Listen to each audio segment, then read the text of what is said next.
तो बच्चों, आज हम आप लोगों के लिए पढ़ाने जा रहे हैं सॉलिड स्टेट की नेक्स्ट वीडियो, जिसमें अपन का टॉपिक रहेगा संकुलन क्षमता। संकुलन क्षमता। जैसा कि आप लोग जानते हैं कि आप लोगों के सामने जो रिज़ल्ट पेश किया गया था वो सबसे बेस्ट और बेहतर रहा था, जिसमें केमिस्ट्री के अंतर्गत बच्चों के 100 मार्क्स भी प्राप्त हुए थे। आप लोगों ने सभी को देखा होगा, जिसमें महिमा तिवारी का नाम आपने सुना है और उसके 100 मार्क्स, और बयाना क्षेत्र के अंतर्गत इसके मैक्सिमम मार्क्स लेकर के बच्ची ने पुनः दुष्यंत सीनियर सेकेंडरी स्कूल का पुनः परचम लहराया है। ठीक है, तो आज हम आप लोगों के लिए सॉलिड स्टेट की नेक्स्ट वीडियो लेकर के आ रहे हैं, जिसमें अपन आप लोगों को पढ़ाएंगे संकुलन क्षमता।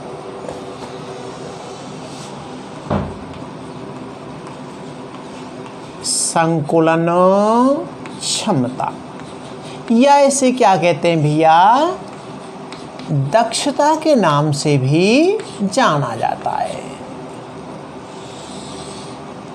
संकुलन क्षमता या दक्षता। ध्यान दीजिए, किसी भी क्रिस्टल जालक के अंतर्गत उपस्थित जो अवयवी कण हैं, उन अवयवी कणों को गोलों के द्वारा प्रदर्शित किया जाता है। किन के द्वारा प्रदर्शित करते हैं अपन? गोलों के द्वारा प्रदर्शित करते हैं। ठीक है, तो अब उस क्रिस्टल जालक के अंतर्गत उपस्थित जो अवयवी कण हैं, उन अवयवी कणों द्वारा क्रिस्टल जालक के कुल आयतन में से कितना भाग घेरा हुआ है। किसी क्रिस्टल जालक में उपस्थित जो कुल आयतन है क्रिस्टल जालक का, उस क्रिस्टल जालक में उपस्थित अवयवी कणों द्वारा घेरे गए आयतन को ही क्या बोला जाता है? संकुलन क्षमता कहते हैं। ठीक है, तो क्या परिभाषित करेंगे अपन इसको? किसी क्रिस्टल जालक में उपस्थित अवयवी कणों के द्वारा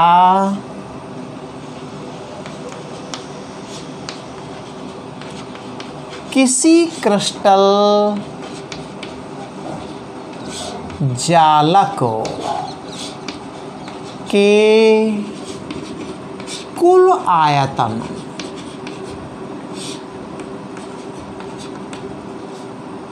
में से कणों द्वारा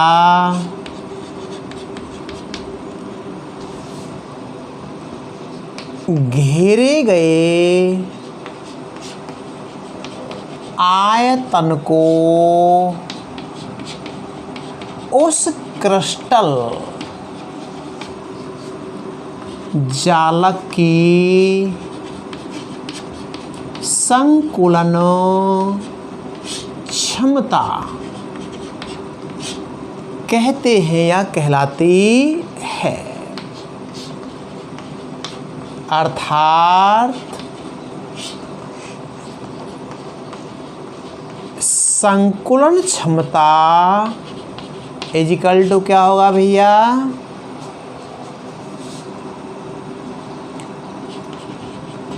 क्रिस्टल जालक में अवयवी कणों से तात्पर्य गोले, अवयवी कणों का आयतन बटे क्रिस्टल जालक का कुल आयतन। और इसको प्रतिशत के अंतर्गत यदि अपन निकालते हैं, प्रतिशत संकुलन क्षमता यदि निकालते हैं, तो इसमें क्या है भैया? 100 का गुणा हो जाता है। ठीक है ना, तो इसको ऐसे कर सकते हैं, प्रतिशत संकुलन क्षमता, प्रतिशत संकुलन क्षमता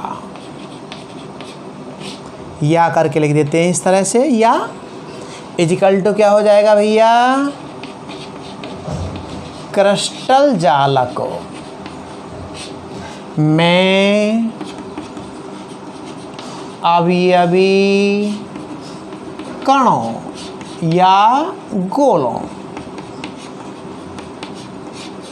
का आयतन बटे क्या हो जाएगा भैया, क्रिस्टल जालक का कुल आयतन इनटू क्या कर देंगे, 100 कर देंगे। ठीक है ना। तो इस प्रकार से अपन संकुलन क्षमता ज्ञात करते हैं। ध्यान दीजिएगा, किसी क्रिस्टल जालक में, अब से पहले वाले वीडियो के अंतर्गत अपन लोगों ने पढ़ा था आप लोगों के लिए कि क्रिस्टल जालक कई प्रकार के होते हैं। एक क्रिस्टल जो घनीय क्रिस्टल जालक होते हैं वो कई प्रकार के बनते हैं, इसलिए इनकी जो संकुलन क्षमता होती है प्रत्येक क्रिस्टल जालक के लिए अलग अलग होती है। ठीक है ना।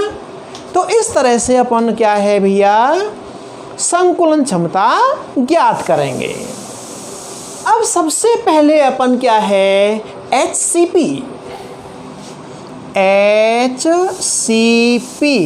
या CCP या ऐसे कहते हैं भैया FCC, फलक केंद्रित एकक कोष्ठिका में, किसमें भैया, फलक केंद्रित घनीय एकक कोष्ठिका की क्या निकाल रहे अपन, प्रतिशत क्षमता निकालते हैं, संकुलन क्षमता ज्ञात करते हैं।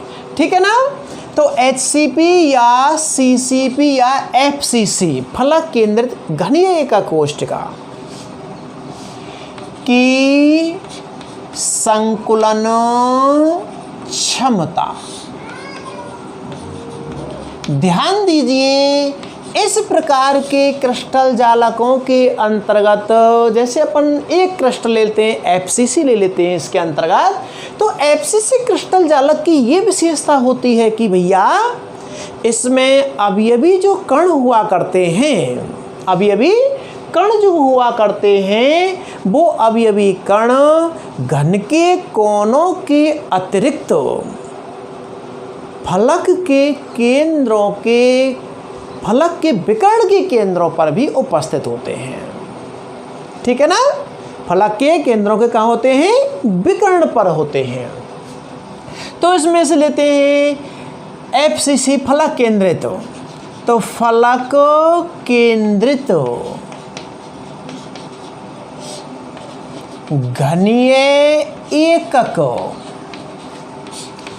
कोष्ठिका, जैसे अपन शॉर्ट में क्या कहते हैं, FCC, एकक कोष्ठिका में अवयवी कण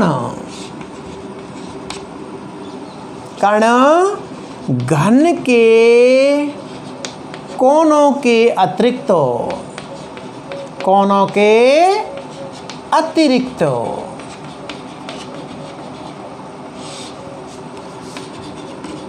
फलकों के केंद्र पर भी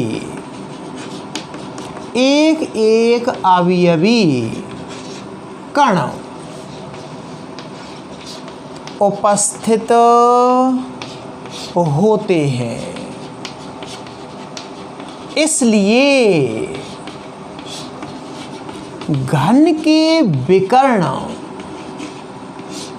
पर अवयवी कण संपर्क में रहते हैं, संपर्क में रहते हैं।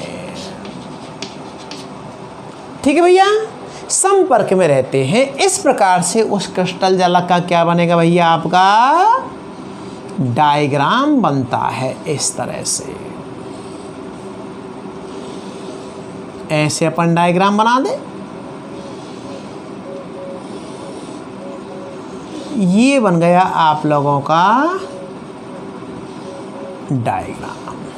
अब अवयवी कण कहाँ उपस्थित होंगे भैया, कोनों पर तो उपस्थित है ही है, ये विकर्णों पर भी उपस्थित होते हैं। यहाँ विकर्ण ले लीजिए अथवा यहाँ से ले लीजिए या यहाँ पर ले लीजिए। तो ये जैसे अभिविकर्ण कहाँ पर है भैया, घन के कोनों पर तो उपस्थित है इस प्रकार से, घन के कोनों पर उपस्थित है इस प्रकार से। तो एक जो कण है वो घन के केंद्र पर भी उपस्थित रहता है, जो परस्पर का रहते हैं भैया, संपर्क में रहते हैं। ये घन का विकर्ण है। यहाँ पर भी क्या है भैया, आपका अवयवी कण उपस्थित होता है, जिसको अपन इस प्रकार से डॉटेड गोले के रूप में प्रदर्शित कर देते हैं। समझ में आ गया? ये इसकी डायग्राम बनता है इस तरह से, जिसके अंतर्गत ये इसका विकर्ण बन जाता है। ठीक है ना? अब इसके अंतर्गत अपन क्या है, इसमें भैया ए, चलिए इसको बी, इसको कह देते हैं सी, इसको कह देते हैं अपन पॉइंट डी कह देते हैं। अब यहां आपको मानना पड़ेगा कि माना कि ये इसका डायग्राम बन गया। अब इसमें मानना पड़ेगा, तो ये तो रही एक सामान्य बात एफसीसी क्रिस्टल जालकों के अंतर्गत। अब यहाँ पर इसके अपन संकुलन क्षमता ज्ञात करने के लिए डेरिवेशन निकालते हैं।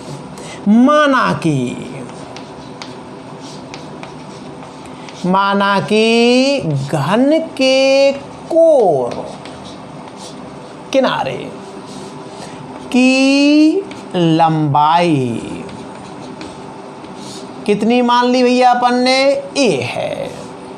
यानी इस ए बिंदु से लेकर के और इस बी बिंदु तक की जो बीच की दूरी है उसको कितना मान लिया अपन ने भैया, ए मान लिया, ए है। ठीक है, ऐसे ही ए और डी की दूरी कितनी होगी, ए। ठीक है, ए सी और डी कितनी होगी, ए। बी और सी की भी कितनी होगी, ए होगी। और गोले की त्रिज्या या अवयवी कण की त्रिज्या कितनी है भैया, आर है। कितनी है, आर है। ठीक है, अब यहां से अपन निकालते हैं आप लोगों के लिए कि जो एफसीसी प्रकार का क्रिस्टल जालक है उस एकक कोशिका के अंतर्गत अवयवी कणों की संख्या कितनी होती है। जैसा कि आप लोग जानते हैं कि फलक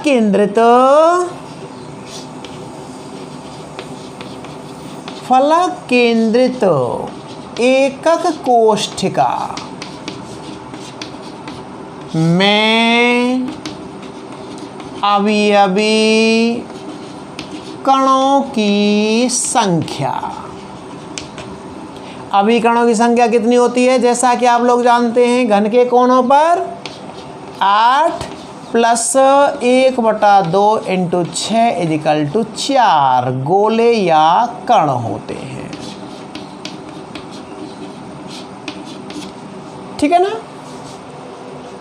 अब यहाँ पर 4 कण आ गए आप लोगों के भैया। तो अब जरा देखिएगा, एक गोले का आयतन, एक गोले का आयतन कितना होता है भैया, 4/3 πr³ हो गया। एकक कोशिका का आयतन कितना होगा, AQ होगा। कितना हो गया भैया, AQ हो गया। ठीक है ना? तो ये इस तरह से। अब जरा देखिएगा, यहां से अपन ये दूरी निकालने दी समकोण त्रिभुज के अंतर्गत बी और सी विकर्ण की दूरी ज्ञात कर ली जाए एक पाइथागोरस प्रमेय लगा करके, तो अपन इसका क्या है, कैलकुलेशन कर सकते हैं। और क्या देख रहे हैं आप लोग, विकर्ण बी डी की लंबाई कितनी होगी भैया। जैसे ये गोला है आर, ये आर है तुम्हारा, ये आर और ये भी आर हो गया। तो ये कितनी हो गई आपकी R plus 2r plus R equal to 4r के बराबर हो गया। ठीक है, 4r के बराबर हो गया। तो समकोण त्रिभुज ABD में ज्ञात कर लेते हैं।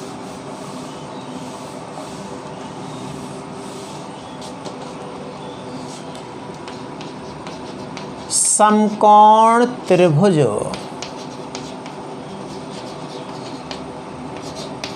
ABD में BD स्क्वायर इजिकल टू क्या हो जाएगा भैया, AD स्क्वायर प्लस AB का स्क्वायर। ठीक है बेटा, तो ये अपन का BD निकाल लेते हैं आप लोगों के लिए। तो ये कितना आएगा, AD स्क्वायर कितना होगा, A का स्क्वायर प्लस ये भी A का square is equal to 2A square. ये हो गया आपका BD का रूट निकाल देते हैं इसका। ठीक है, तो ये किसके बराबर हो गया, √2 इंटू A के बराबर हो गया, BD हो गया। अब जो BD की जो लंबाई थी वो दूरी कितनी थी, 4r के बराबर है।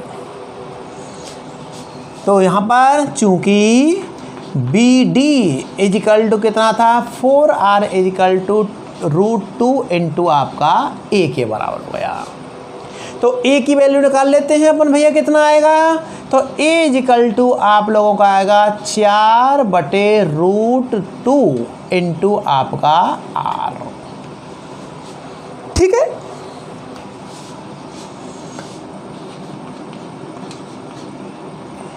इसको सॉल्व कर देते हैं। तो ये कितना आएगा आप लोगों का भैया, A इजिकल टू हो गया 2√2 इंटू आपका R।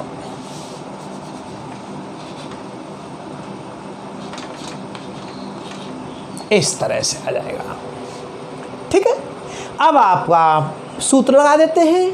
अतः संकुलन क्षमता कितनी होगी, अतः संकुलन क्षमता इजिकल टू सूत्र क्या बताया था भैया आपका, 4 गोलों का कुल आयतन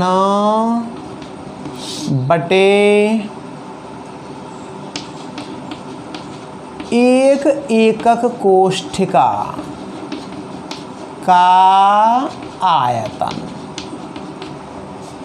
4 गोले कितने भैया, 4 इंटू 4/3 πr³ बटे कितना हो जाएगा आपका, इंटू 100 हो जाएगा। इसमें एक का कितना हो जाएगा आपका AQ इंटू कितना हो गया आपका 100। ठीक है, इस तरह से निकाल देंगे अपन।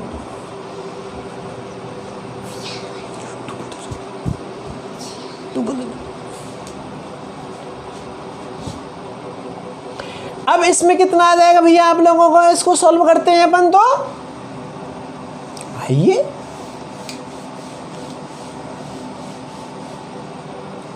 ये हो गया आपका प्रतिशत संकुलन क्षमता इजिकल टू बन गया आप लोगों का 16/3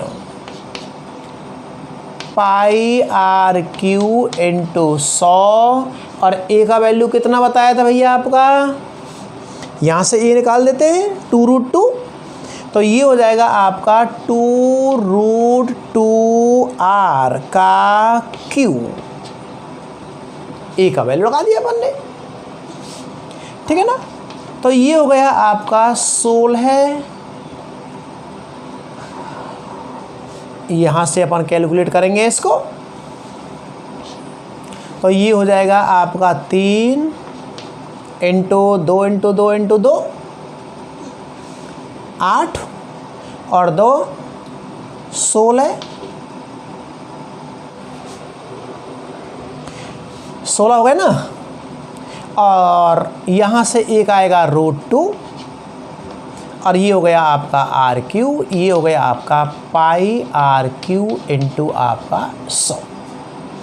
ध्यान दें 2√2 r का क्यू जब करेंगे तो 2 इंटू 2 इंटू 2 और 1 2 यहाँ से आ जाएगा तो 2 दूनी 4 दूनी 8 8 दूनी 16 2√2 हो गया।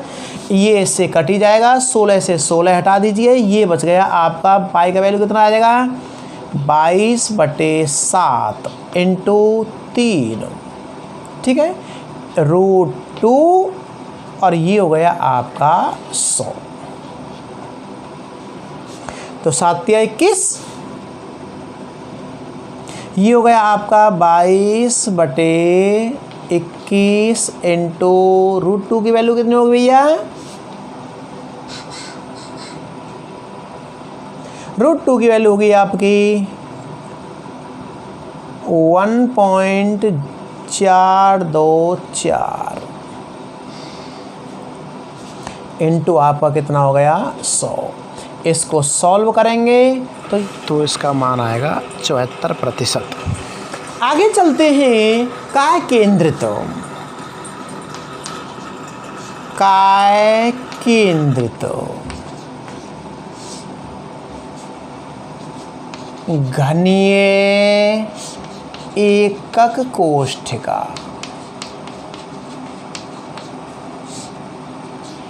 BCC,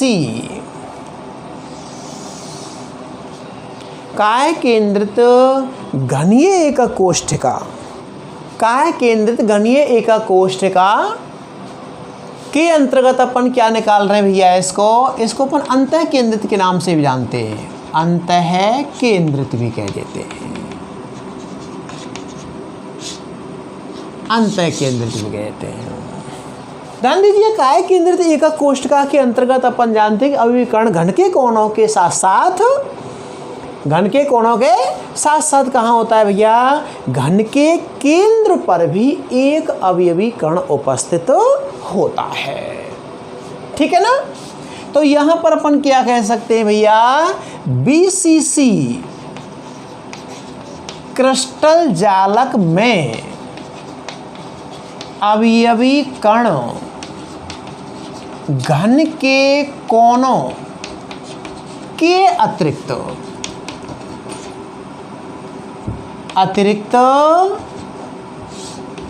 घन के केंद्र पर भी उपस्थित होता है। इस तरह से इसका डायग्राम बन जाएगा भैया।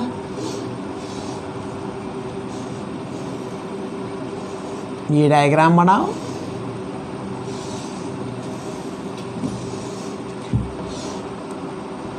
ठीक है, ये आपका डायग्राम बन गया। तो अपन को कहाँ पर स्पर्श करेंगे, ये तो घन के केंद्र पर। तो ये इस तरह से आपके कहाँ पर है, विकर्ण जो आपका होगा ये घन का केंद्र हो गया, यहाँ पर एक अवयवी गोला उपस्थित होगा, अवयवी कण उपस्थित होगा, और कोनों पर तो अभी गोले उपस्थित हैं। ये तो ये परस्पर कहाँ भैया, घन के विकर्ण पर जो अवयवी कण होंगे वो परस्पर संपर्क में बन जाते हैं इस प्रकार से। यहाँ इसका बिंदु A मानते हैं, ये इसका B मान लेते हैं, ये इसका C मान लेते हैं और ये इसका क्या मान लेते हैं, D मान लेते हैं। अब A और D की जो बीच की दूरी होगी वो 4r के बराबर होगी, यानी ये r, इधर ये 2r और ये भी कितना होगा आपका r होगा। यहाँ से इस पर क्या है, अपन लंब डाल देते हैं, और ये दूरी तो अपन ने आपको लोगों को बताई थी। यहाँ इस बिंदु से लेकर के यहाँ बिंदु के जो कोण की लंबाई होगी वो कितनी है भैया, a होगी, ठीक है ना। तो इस तरह से ये क्या है भैया, उपस्थित होते हैं या होता है इस प्रकार से अवयवी कण घन के विकर्ण पर परस्पर संपर्क में रहते हैं।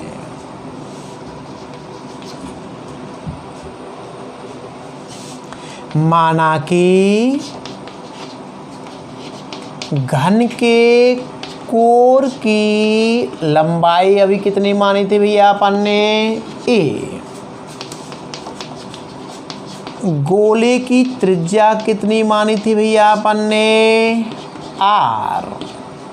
चूंकि बीसीसी क्रिस्टल में अवयवी कणों की संख्या कितनी होती है भैया, 1/8 × 8 + 1 = 2 कण या गोले होते हैं। ठीक है, 2 कण या गोले होते हैं। तो अपन को क्या कैलकुलेट करना होगा, ध्यान दीजिएगा। अपने को यदि बी और डी की दूरी ज्ञात हो जाए तो अपन क्या है, इस ए और डी की दूरी को ज्ञात कर सकते हैं। अब बी और डी की दूरी कहाँ से ज्ञात होगी, ध्यान दीजिएगा। ये अपन ने लंब डाला था, विकर्ण डाला था, ये तो ये समकोण त्रिभुज बन गया ये आपका पहले। तो सबसे पहले अपन ने बी सी डी त्रिभुज के अंतर्गत, समकोण त्रिभुज के अंतर्गत बी डी की लंबाई ज्ञात करनी होगी। ठीक है, तो इसके अंतर्गत अपन क्या करेंगे पहले भैया,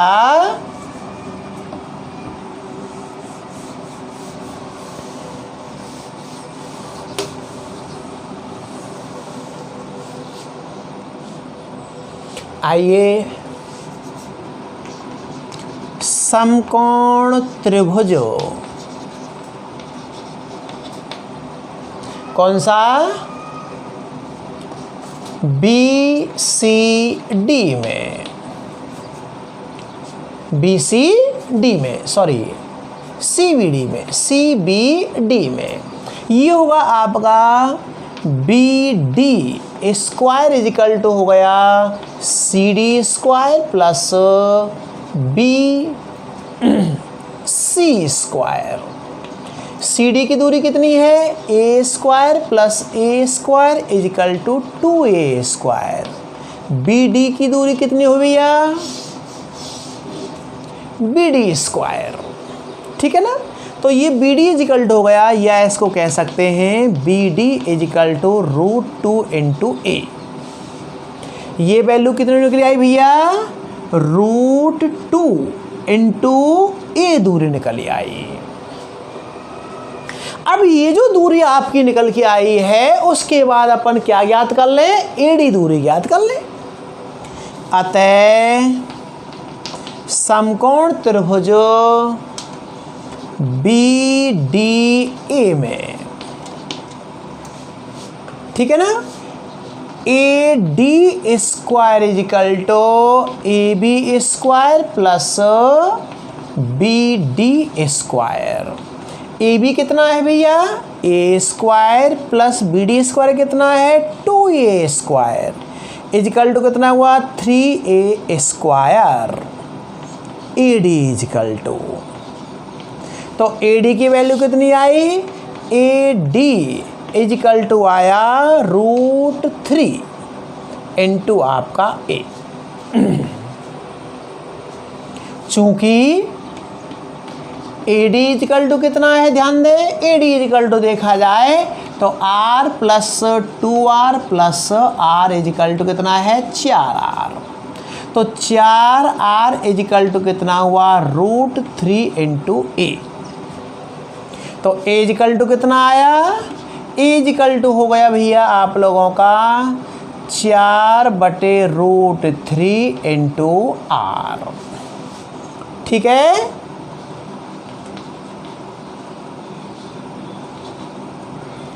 ये वैल्यू आ गई आपकी।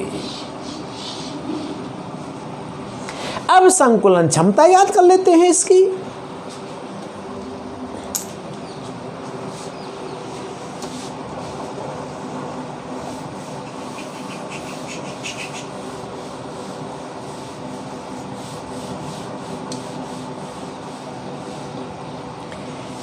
अतः संकुलन क्षमता, प्रतिशत ही निकाल लेते हैं। प्रतिशत संकुलन क्षमता इक्वल टू क्या हो जाए भैया, दो गोलों का आयतन, क्योंकि अभिकर्ण कितने थे, दो गोलों का आयतन बटे एक एकक कोष्ठिका का आयतन। तो 2 × 4/3 पाई आर क्यू बटे कितना हुआ, इंटू परसेंट के लिए 100 लगा लीजिए, बटे हो गया आपका ए क्यू। और ए क्यू की वैल्यू कितनी है, ए क्यू इंटू 100। ए क्यू की वैल्यू लगाते हैं तो ये हो जाएगा 2 4 दूनी 8 होगा ना, 8/3 into 22/7 into R Q into 100। और ए क्यू की वैल्यू कितनी है भैया आप लोगों की, ये हो गया 4√3 इंटू आर का क्यू। इसको सॉल्व करते हैं अपन तो 8 × 22, आर क्यू से आर क्यू कट जाएगा, ये हो गया आप लोगों का 7 या 21 या 3 इंटू आपका 7, ठीक है। ये हो गया आपका 4 4 4 64 और ये हो गया आपका 3√3 इंटू आर क्यू इंटू आपका 100। तो आर क्यू से आर क्यू कट गया, 3 से 3 कट गया, ठीक है ना। और ये हो गया 8 8 64। यहाँ से आया ये प्रतिशत के रूप में, तो ये हो गया 22/8 7 56 इंटू √3 इंटू आपका 100। ये अपन वैल्यू निकालते हैं तो 22√3 का वैल्यू 1.732 इंटू आपका 100 आपका 56। सॉल्व करेंगे तो ये आता है 68%, ठीक है ना। तो ये इस तरह से अपन 68% इसकी क्या है, संकुलन दक्षता आता है बीसीसी क्रिस्टल जालक की। ओके, तीसरा जो क्रिस्टल जालक है उस क्रिस्टल का नाम है अपन का सरल या आद्य क्रिस्टल जालक। सरल या इसको क्या कहते हैं, आद्य क्रिस्टल जालक की संकुलन क्षमता। सरल घनीय क्रिस्टल जालक, ठीक है ना। सरल घनीय क्रिस्टल जालक के अंतर्गत यदि अपन बात करते हैं तो अभिविकर्ण घन के कहाँ होते हैं भैया, केवल कोनों पर उपस्थित होते हैं। तो सरल घनीय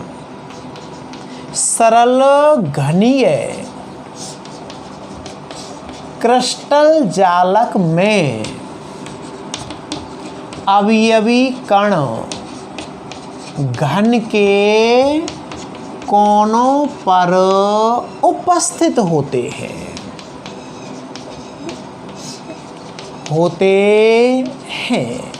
इस प्रकार से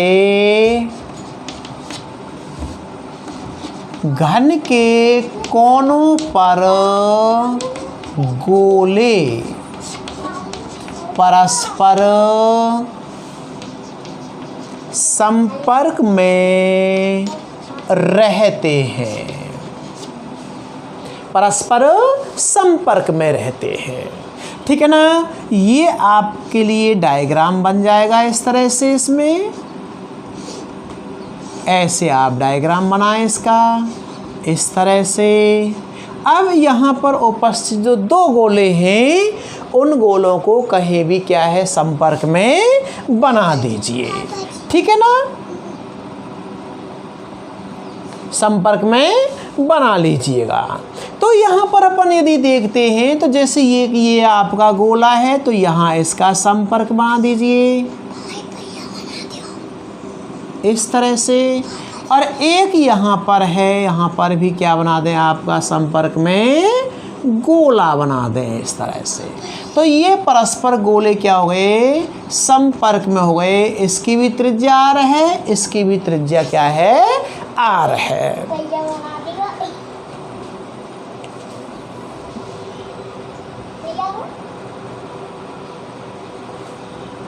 तुम बड़ा दूर हटना, ठीक है ना।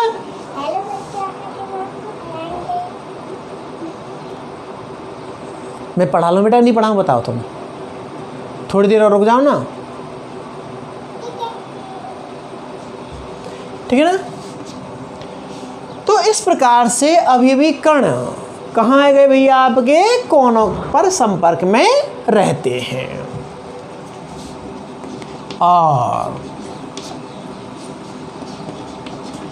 सरल घनीय एकक कोष्ठिका में अवयवी कणों की संख्या कितनी होती है भैया, 1/8 × 8 = 1 गोला, या इसको क्या कहते हैं, कण कहते हैं। जैसा का आप लोग जानते हैं कि ए और बी के बीच की दूरी, कोर की लंबाई कितनी मानी भैया अपन ने, ए माना है।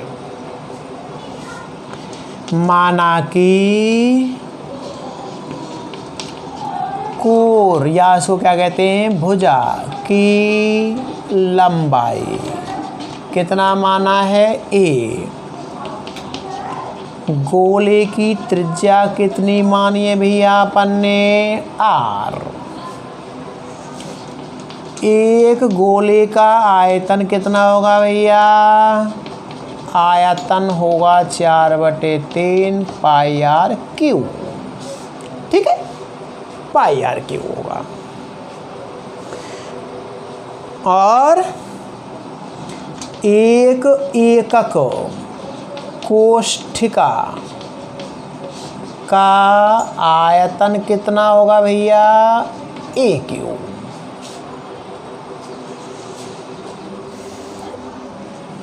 अतः संकुलन दक्षता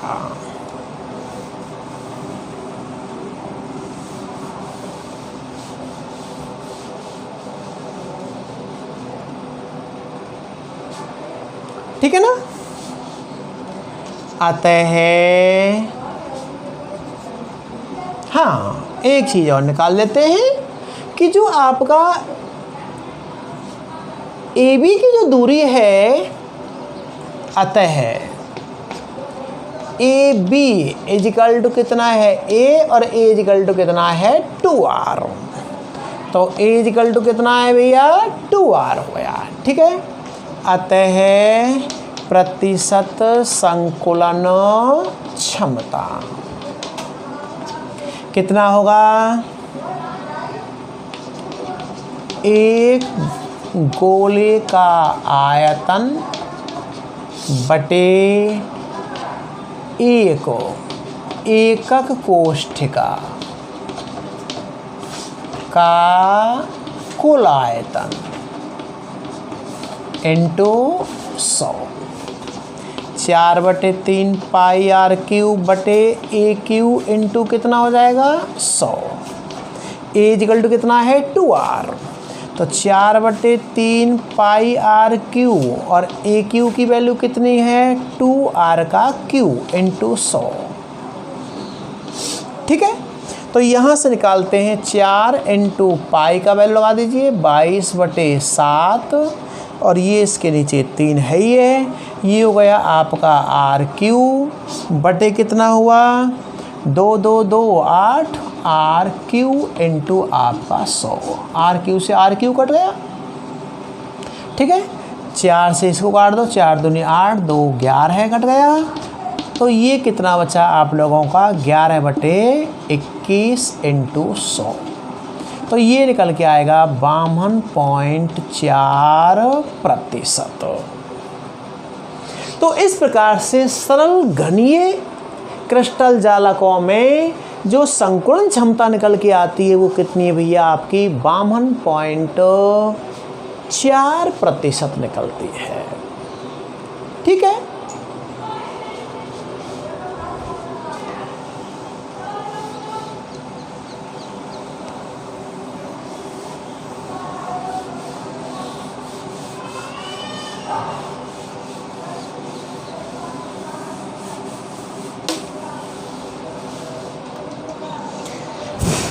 अब इनकी जो संकुलन दक्षता है, संकुलन जो क्षमता है, इसको अपन क्या है समराइज कर देते हैं, क्योंकि यहाँ पर भैया क्या है कभी कभी न्यूमेरिकल आ जाता है। ठीक है ना।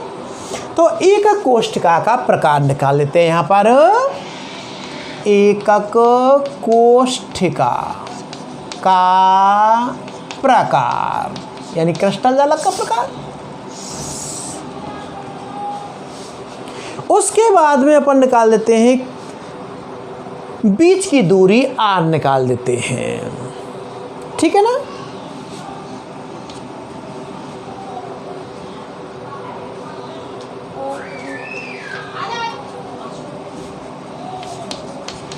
निकटतम परमाणुओं के बीच की दूरी d से प्रदर्शित कर देते हैं इसको, और गोले की त्रिज्या निकाल देते हैं। गोले या ऐसे कहते हैं परमाणु की त्रिज्या r निकाल देते हैं।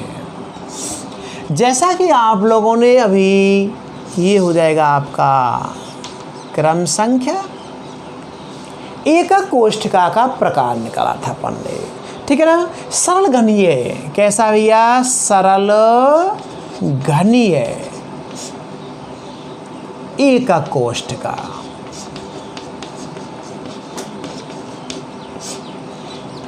तो सरल घनीय एकक कोष्ठिका के अंतर्गत जो बीच की दूरी d निकाली थी वो कितनी थी भैया, a के बराबर थी। बीच की दूरी a भुजा कोण की लंबाई। त्रिज्या कितनी निकल के आई थी r भैया आप लोगों की, r निकल के आई थी a/2। ठीक है। ये पहला क्रिस्टल हो गया। दूसरा बताया था आप लोगों को अंतः केंद्रित या काय केंद्रित। काय केंद्रित घनीय एकक कोष्ठिका। घनीय एकक कोष्ठिका में d कितना आया था भैया आप लोगों का, d निकल के आता है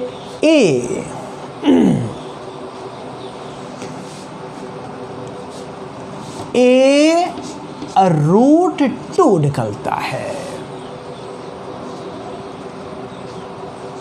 सॉरी, घनीय के अंतर्गत तो ये निकल के आएगा,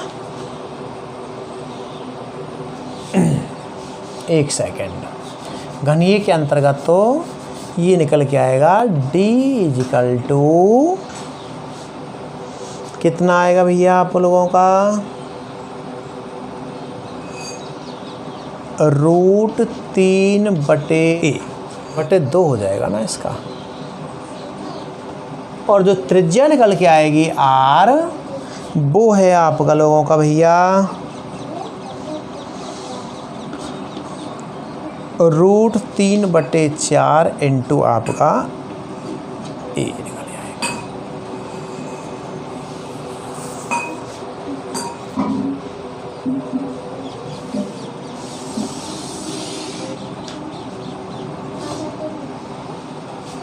और तीसरा जो था आपका फलक केंद्रित,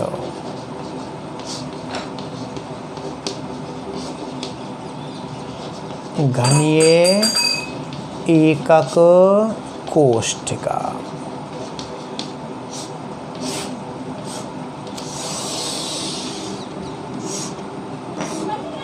में इसका आधा हो जाएगा फलक केंद्रित के अंतर्गत, d हो जाएगा a/√2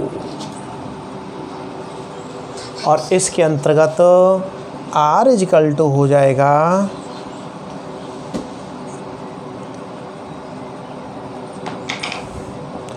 1/2√2 इंटू आपका a दुगना। ठीक,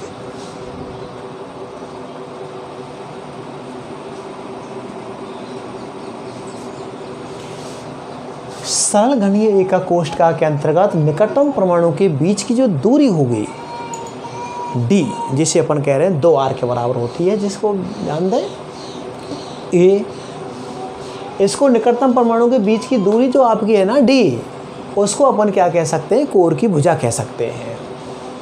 ठीक है, कोर की भुजा के नाम से जाना जा सकता है। त्रिज्या के रूप में अपन ने इसको समराइज कर दिया है यहाँ पर। जैसा कि यहाँ पर अपन निकालते हैं, यदि संकुलन क्षमता का एक डायग्राम बनाते हैं, प्रतिशत संकुलन क्षमता, तो वो कितनी आ जाएंगी भैया आप लोगों की? प्रतिशत संकुलन क्षमता जैसे आपकी सरल घनिक के अंतर्गत बताया था 52.4%, काय केंद्रित के अंतर्गत 68% और इसमें आता है 74%। ठीक है ना? ओके।